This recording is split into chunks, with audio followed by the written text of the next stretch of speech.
Chef Jerome in the house. Chef Jerome. All right, Coach Hayes, would you consider Lincoln Riley a QB guru, or is it his air raid offense that makes them successful? We've been having this debate for a couple of nights, and I'd love to hear your perspective. I think the problem, Chef Jerome, and you can call in. We can actually discuss it if you like, and then you'll be the last caller for the night because I'm gonna go after this. But I like talking to you because you're a cool cat. Matter of fact, I'll give you about 20 seconds to call in if you like, if you got room. And then I like to discuss it because this needs a little back and forth. And it's hard for you to expound on what you want through these texts, right? Because these are not simple answers. And I think the problem with most debates in sport is people want simple answers for complex situations. Caller, talk to us. Give us your name, where you calling from. Oh, it's the chef. I know y'all hear the kicking in the background. What's going on, Coach Hayes? Well, I heard something sound like some popcorn popping. That's just until the steak and loaded mashed potatoes get done, man. It smell like they burnt. What's going on, man? All right, so here's your question. I'm gonna read it. I'm gonna put it back on the stage. On the screen. So, Coach Hayes, would you consider Lincoln Riley a quarterback guru, or is it his air raid offense that makes them successful? We've been having this debate for a couple of nights. Okay, go ahead. Go ahead. Finish your point. Yeah, I want to add a little bit to it because it's only a limited amount of characters, so that I can type. So we've been having this debate for a couple of nights, and I'm just trying to get your perspective, man. I personally think that the quarterbacks that Lincoln Riley had transfer into him, and even some of the dudes coming out of high school like Caleb Williams, these 4 or 5-star quarterbacks, I think they were those guys, and they were going to be those guys regardless of if they got with Lincoln Riley or not. I think Lincoln Riley has a amazing offensive system that he knows what type of quarterback he wants to run that system. And once he finds that quarterback and puts him in that system, that quarterback is extremely successful and puts up a lot of numbers. They win Heisman trophies. They go first overall. I'm not taking any credit in regards to Lincoln Riley and the offensive system that he has, but as far as being a quarterback guru, I don't necessarily think he is that, because I believe that these guys that are coming to him were going to be those guys no matter what. I don't see Lincoln Riley helping with technique or fundamentals or helping them get better with the long ball or their progressions. I just don't see him doing that, especially as a head coach. That's not even his job. But the question for you is, do you think he's a quarterback guru? Like, is he bringing these guys in and turning them into these Heisman Trophy quarterbacks? So here's what I'll say real quick. Shot time for the 199. Thank you. No Oracle sighting yet. No, I have not found the Oracle, aka Miss Wilcox. I'm worried about her. So if anybody knows, hears, says anything, please reach out to her on my behalf. You can email me. I just haven't talked to her. It's got to have been over 3 months now. So I'm really worried about Miss Wilcox, the Oracle. So here's my question to you. I will say yes. And here's why I say yes. But I'm also answer this, like I said earlier. The name of the game is to what? To recruit talent. Right? Correct. Nobody in the world is trying to prove that I could take the Bad News Bears to the championship. Absolutely. Nobody wants to ride Seabiscuit, bro. Right? It's almost like saying, did you groom Man of War? He already had the genetics. You taught him, you tweaked it a little bit to create what you have. Usain Bolt was going to be Usain Bolt, whoever trained him. He's beating people by a full second. Mm-hmm. So part of being a guru is to identify talent I'm seeing people miss that point. Part of being a guru is to be able to identify talent. That's why Nick Saban is the GOAT, because he can identify talent and acquire talent. So with Lincoln Riley, I believe so because he can identify it, he can get it, and he turns them into something. Now, people will say, well, what are they doing in the NFL? I said this on another show. My job, bro, my job ain't to make you ready. Like, my job is not to get you prepared for somebody else's job. My job is to get you to win for me, right? Is to win for me. And when you go there, they got coaches that get paid a bunch of money and you win for them. Just like that high school coach wasn't getting them ready for Lincoln Riley. Does that make sense what I'm saying? Yeah, I'm following you. For sure. So to say is he a guru because Caleb Williams was that guy? Yes. And he may have been that guy in another system. Would he have been a Heisman Trophy winner? Probably not. Maybe not. But Lincoln Riley got 3, I think. Yeah, he got 3 and a runner-up. 3 and a runner-up. So, and he been a head coach, what, 8 years? Yeah, I think 7. I think he's going into his 8th year. Bruh. I mean, gee whiz, Louise. Like, I don't know what else is like. You've been, let me just make sure how long he's been a head coach. Lincoln Riley has been a head coach since 2017. 7 years. In 7 years, he's had 3 Heisman winners and a Heisman runner-up. Yeah. So your perspective is, yes, he is a quarterback guru. Yes, like I said, clearly, yeah. I believe he's a quarterback guru. Okay. And I've always said that. If I had a kid who was a quarterback and I had the ball in my court, my son is going to go to what? To where he can go and be a quarterback. I'm not going to send my son to Air Force where they run in the wing. I'm going to send my son I wouldn't even send my son to Georgia. Right? Because Kirby Smart's a defensive-minded guy. I'm going to send him where? To places that do quarterback stuff. If my kid was an old lineman, I would send him to Miami. If my child was a DB, like a corner, I would send him to Colorado. I would. Or to Corey Raymond. Yeah. Like, if the ball is in my court in recruiting. If I'm a receiver, I'm going to Ohio State, dog. Like, no, I agree with you that part of being a guru is identifying the quarterback talent. That's a point that hasn't been brought up in these past couple of nights debating. And I'm not taking anything away from Lincoln Riley. I just personally believe that these quarterbacks, 5-star quarterbacks to be specific, they were going to be those dudes whether they got with Lincoln Riley or not. That's all that I've been trying to say. Now, putting him in his system and allowing them to excel in their numbers, does that make him a guru? I guess it depends on who you're asking. But when you said being able to identify talent, like I said, that's a point that I haven't heard anyone mention yet. There was some mention that the quarterbacks that he's recruiting out of high school haven't been successful at all, and that's why he's having to, aside from Caleb Williams, but that's why he's having to grab these guys out of the portal. So I don't know if his high school eye is that good. But then again, like I said, he just did do that with Caleb Williams. But yeah, I just wanted to get your perspective on it, man. All right, hold on, because I want to be clear. I want to be clear, but I want to be clear. He gets the job at Oklahoma. He goes 12-2 in his first year. Who was the quarterback then? Was it Baker?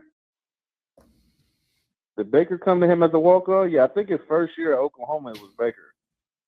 So Baker walks to him as a walk-on. Mm-hmm. The next year, he still got Baker, right? Yeah. Baker for he goes 12. Year. He goes 12-2 again. Mm-hmm. The next year, which is his third year at Oklahoma, who was his quarterback? I think that's when Jalen came in. So Jalen Hurts comes in.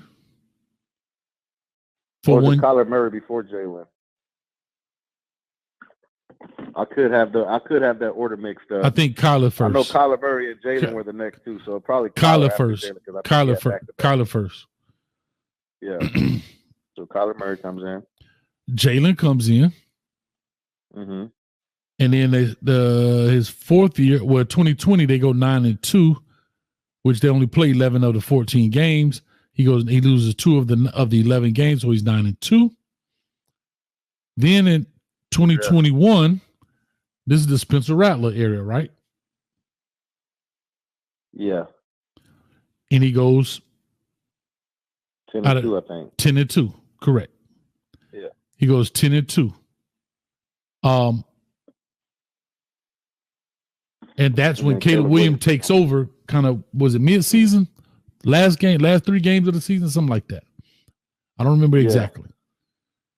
Okay, so when I'm looking at Spencer Rattler comes, Caleb Williams comes, and then Caleb Williams is with him at USC where he wins the Heisman. If you've been head coach 7 years and you got 4 Heisman, you ain't had a lot of time to have a lot of different quarterbacks. That's just how I look at it. Yeah. No, you only been a head coach 7 years, and you have 3 winners and 1 runner-up. That's 4 different quarterbacks in a 7-year period. Mm-hmm. So you're saying you are, not that you're saying, but you believe that Lincoln Riley has the special sauce as it relates to being a developer of quarterbacks. I'll say this: he has what it takes to make sure that they win, because they sure enough win ball game. Now, again, USC, he was 8-5. Why that is, I don't know. But out of 7 years of coaching, that was his worst season ever. That was the first season he went under 10 plus wins. Of course, he had 9-2. That was an 11-game season because of COVID. If you want to hold that against him for not being a double-digit winning season, all right, I'll take that. And I'm going to say I'm speaking generally here. However, Jerome, bro, the dude has done a phenomenal job, bro. This is his first year. He's 8-5, and they're like, oh, he lost it. Like, he don't have it anymore. Like, ooh, he sucks. No, I'm not saying you, but people are like, he's terrible. But I'm like, he's been a head coach 7 years, and this is his first 8-win year. Like, it's almost like Ryan Day. His overall record as a head coach. Let me pull it up. As a head coach is 74-18. So is Ryan Day a quarterback guru? Because he has multiple first-round quarterbacks in the league. Is Dabo Swinney a quarterback guru? No, he has Dabo's not. Multiple. No. He has multiple number 1 draft pick quarterbacks, Heisman Trophy contenders in the league. Is Nick Saban a quarterback guru? Because he has multiple number 1 draft pick Heisman Trophy candidates in the league. Well, the only reason I say that because that's what we're basing it off of. Mm-hmm. There's several coaches who have those same accolades as it relates to the quarterback position specifically. Mm-hmm. Now, it might not be in the same period of time as Lincoln Riley, but they have those same accolades. So why aren't they quarterback gurus? Well, outside of Ryan Day, nobody else coaches quarterbacks. Nick Saban don't coach quarterbacks. He has a quarterback coach. And so does Lincoln Riley, though. He doesn't coach the quarterback. Yeah, no, he is. He is. Bro, Lincoln Riley got an offensive coordinator, too. Come on. Nick Saban got a defensive back coach named T-Rob, Tavares Robinson. But who you think coaching DBs at the time?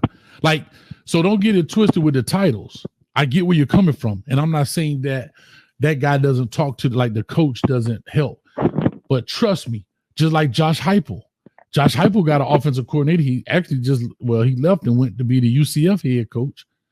But they all have coordinators. Ryan Day has a coordinator. Remember, he was going to relinquish it to Brian Hartline? Yeah. But they all have those guys. But at the end of the day, they're doing the play calling, and they're at practice every day. Do you really think that Ryan Day is over there looking at a 3 technique. Hell no. Ryan Day ain't paying no 3 technique no attention. You think Lincoln Riley is over there looking at the defensive end stance? Only reason he gonna look at his stance because he just slapped his quarterback. No, no, them dudes are honed in and focused on those guys. Now, yeah, you may have a coach in there. Yeah. You know, I'll be watching my little medical shows, right, Drew? But real quick, go ahead. I watch my medical shows, right? And I've been watching The Resident. Y'all lay off me now. Coach getting vulnerable right now. There's a surgeon who's the head of neurosurgery, but they have residents and they have people under them that do certain things, but they take credit because they're the ones who's overseeing it. They're the ones implementing the plan. You get where I'm coming from with this? So yeah, it might be some other figures in there, but yeah. So not Chip Kelly, but I'm sorry, Dabo Sweeney, Nick Saban. No, I don't consider them quarterback gurus. Now, I would consider Nick Saban a defensive guru. I would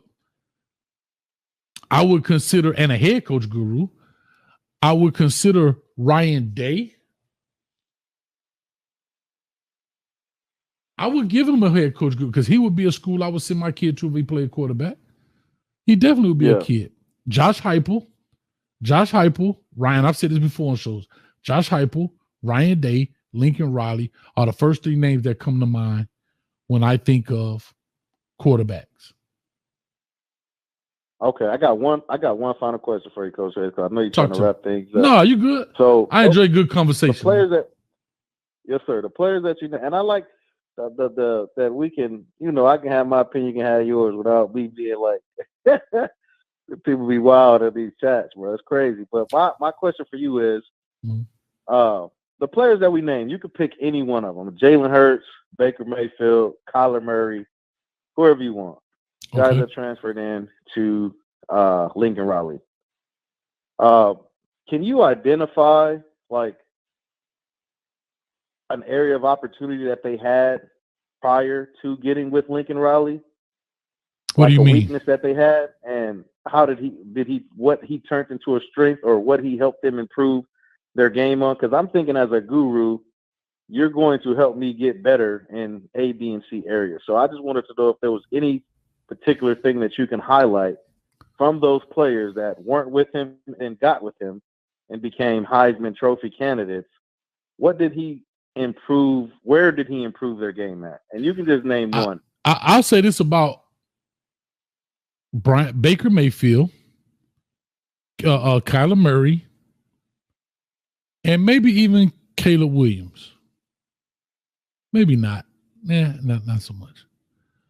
One thing I liked about what he did with Kyler Murray and Baker Mayfield, he formed his playbook around their abilities. They didn't have to conform to his. Right? Kyler Murray, not the biggest dude. What does he do? Find ways to get him out of the pocket, find ways to get him throwing lanes. Baker Mayfield was a walk-on. Mm-hmm.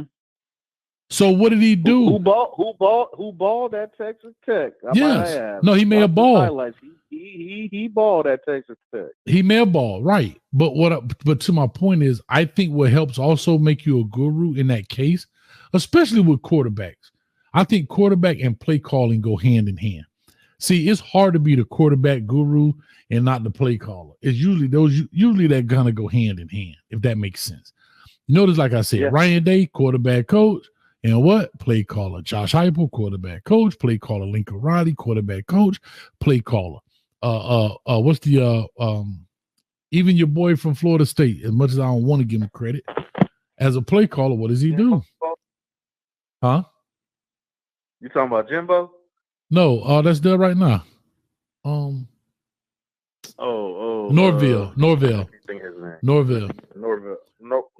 Norville, yeah, Mike Norville. So when I look at that, how do you get the best out of your players? And I think that's the thing. I think he got the best. He squeezed every ounce of juice out of those players you could get out of them. And that's what I think overall makes you a quarterback, a guru at whatever position, right?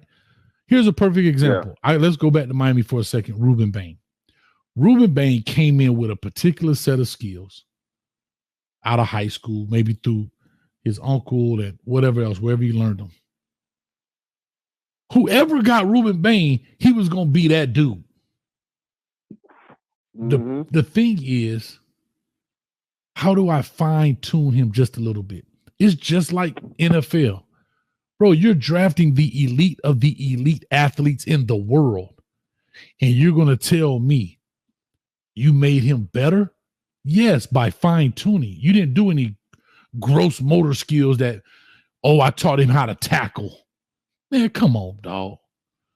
You ain't teaching no, like, when you in the NFL, I remember talking to, shout out to Coach Patterson, who was at the Vikings for a long time.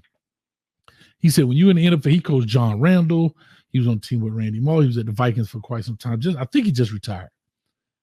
He said, when you're in the NFL, coaching is totally different. Your job is to give them nuggets to be successful. That's your job as an NFL coach. You're not going to tell. What does the 35-year-old linebacker tell Ray Lewis? Linebacker coach tell Ray Lewis? Nothing. Nothing. Do you, big dog? But guess what? When Ray Lewis gets linebacker of the year or whatever, guess what? He gonna put on his resume, I was Ray Lewis coach. Mm-hmm. But what did he do? He wrote up a plan that said, hey, Ray, when number 54 got his right foot up, make sure you look for this, blah, blah, blah. That's how he got, that's how you make Ray better. You ain't making, I made Ray do 2 feet in the bag before games every day. Man, Ray Lewis slapped the hell out you.